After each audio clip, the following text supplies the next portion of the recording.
Hey guys, I wanted to explain today's assignment, and I thought verbally would be the best way to do it. So I'm recording this quick video for you guys. You guys are going to keep reading from the Scarlet Letter today. I don't really love that we're starting a book and reading quite a bit of it without being able to discuss it in class, but it is what it is. We need to make sure that we're reading consistently to continue preparing for our AP exam at the end of the year. So we can't really put off reading much more than we already have after we lost all of last week, too. So you guys are going to read chapters 5 and 6 today, and then you are going to be looking back a little bit because you should have been reading chapters 3 and 4 yesterday.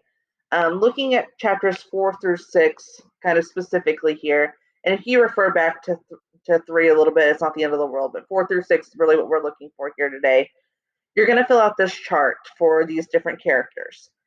So we have 3 main characters in our book. We've got Hester Prynne, who I would say is definitely our protagonist, Arthur Dimmesdale and Roger Chillingworth, both incredibly important characters as well in our novel. So the chart itself is not difficult. I just want to make sure you understand what I want you to do for each of these sections. So for plot points, you're just going to tell me what these characters are doing in these chapters. Okay, so what are the events that surround these specific characters in these chapters? To just summarize them here. It doesn't need to be anything too terribly long or super detailed. A basic summary will be fine. Motivation on the second row here, this is asking you to think about why these characters are doing these things. Okay, what is driving them to make the decisions they're making or to say the things they're saying?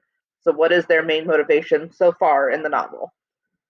A prediction. We're really early in the novel right now, so I want you to make a prediction about this character for later in the novel. So you can make a very specific prediction, like I think this character is going to have this very specific thing happen to them, or it might be a broader prediction, like I think this character is going to change this way over the course of time. Either way works, just make a prediction for each character. The connection.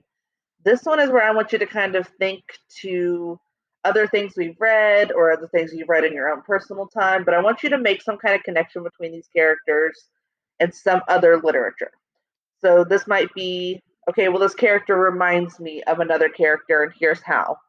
Or you could say maybe that what the character, sorry, my dog started barking. What the character is doing in these chapters reminds you of something that another character does in another story that you've read. So whatever the connection might be, but connect this character to some other literature that you know. And then lastly, the question. If you have any questions about these characters, I want you to put these here. If while you've been reading, you haven't really thought of any questions, like, I wonder what's going on with this character in this way, come up with a question.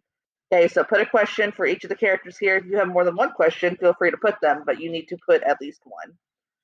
So that's all I want you to do today. Read chapters 5 and 6, fill out this chart, and get caught up on your work.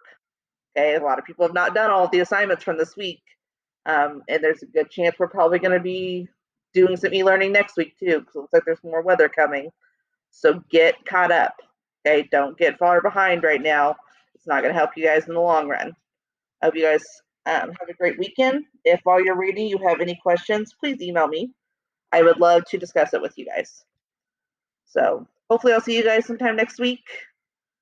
We'll just have to see what happens.